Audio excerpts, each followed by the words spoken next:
Proposition A was put on the ballot by the City Council as a solution.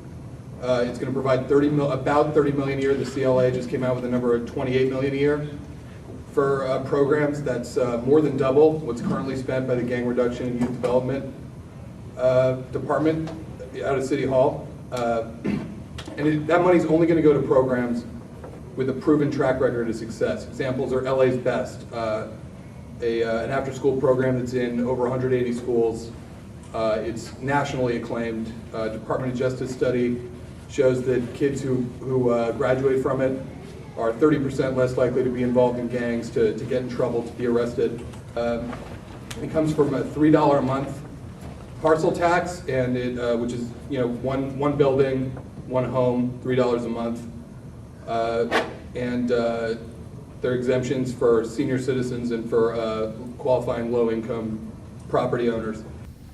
A condominium building owned by the richest developers in Los Angeles, 1,000 condos, sits on one parcel. Does those 1,000 condominium units, the owner of that building and the owner of the land pays $36 a year or $36 per unit? $36 a year. Okay, versus my little vacant lot that's 3,000 square feet. That nobody will let me build on, I pay $36 a year. Yeah, I mean, it's a parcel tax. It's $36 a year. I have a problem with parcel that of land. because I do think that owners of these large complexes have a contribution made to create gang activity, and they also have contribution to be made of a larger proportion.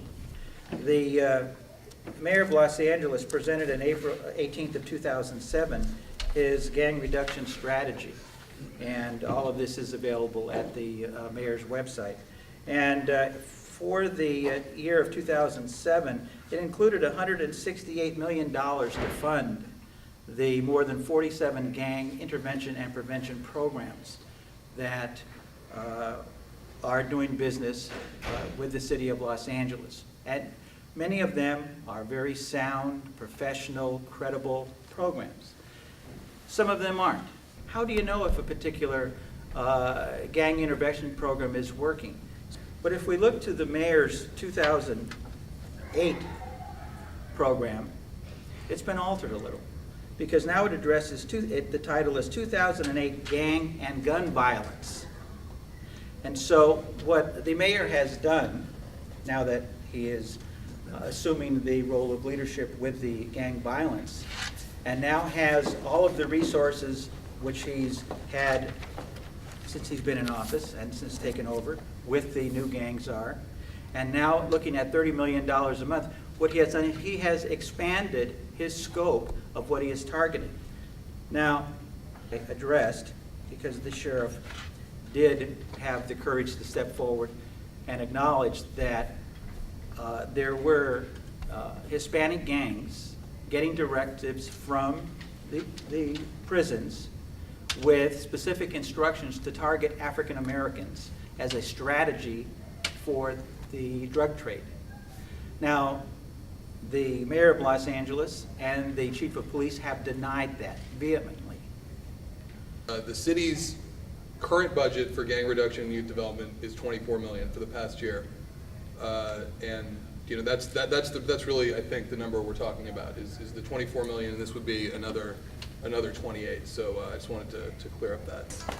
I don't have a position that Councilmember Jose Huizar had drafted for tonight, but that'll be coming out within the next few days from our legislative deputy.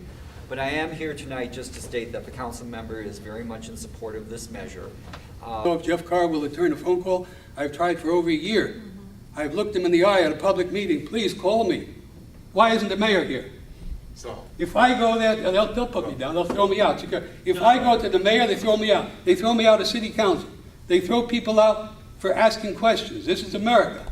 Why do you do that? You don't have an answer. Find the answer. Do the research and call me. I'll give you my number. This isn't a problem we got into in 3 years or 5 years or 10 years, and it's not one that's going to go away in 3 years or 5 years. And the only way you're going to be able to address this on a generational basis is to have a guaranteed source of funding for these programs.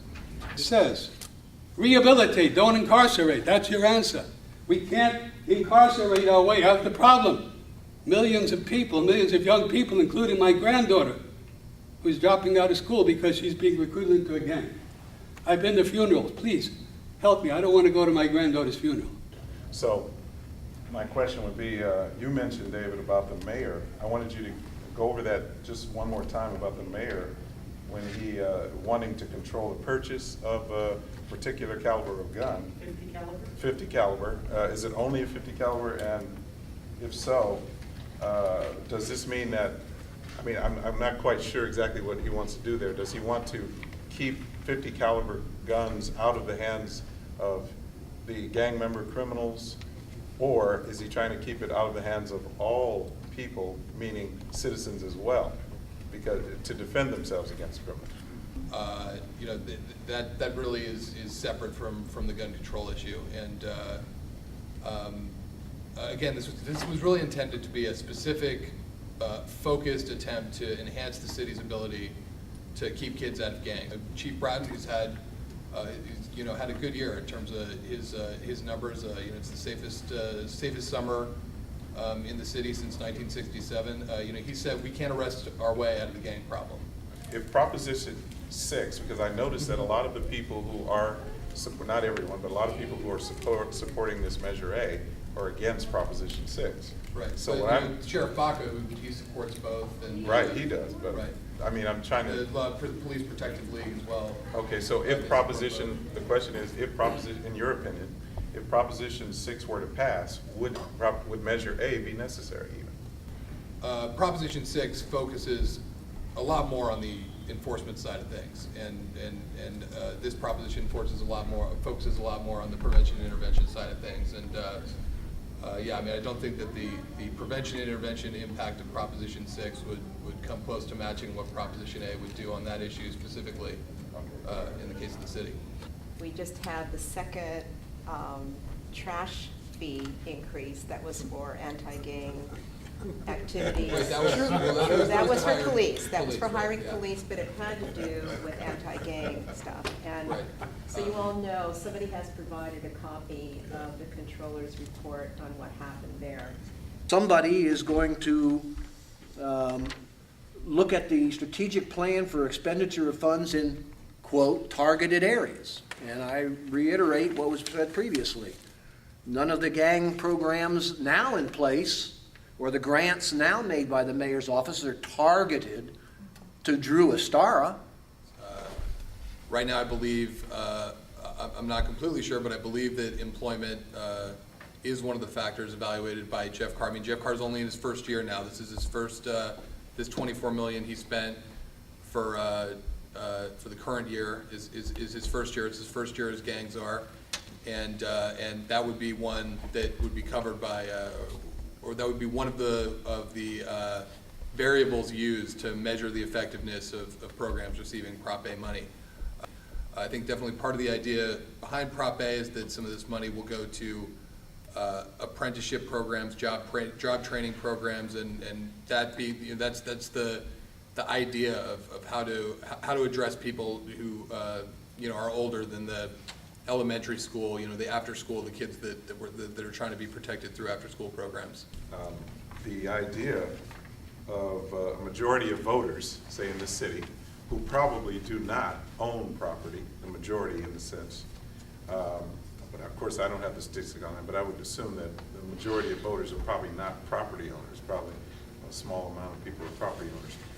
How could we justify that, how could we say that the voters would be non-biased and fair in voting in a way that, for this measure, knowing that it would cause property owners to have to come out of their pocket even more than they already do? Non-property owners. They have nothing to lose, everything to gain, and you're right, it isn't fair.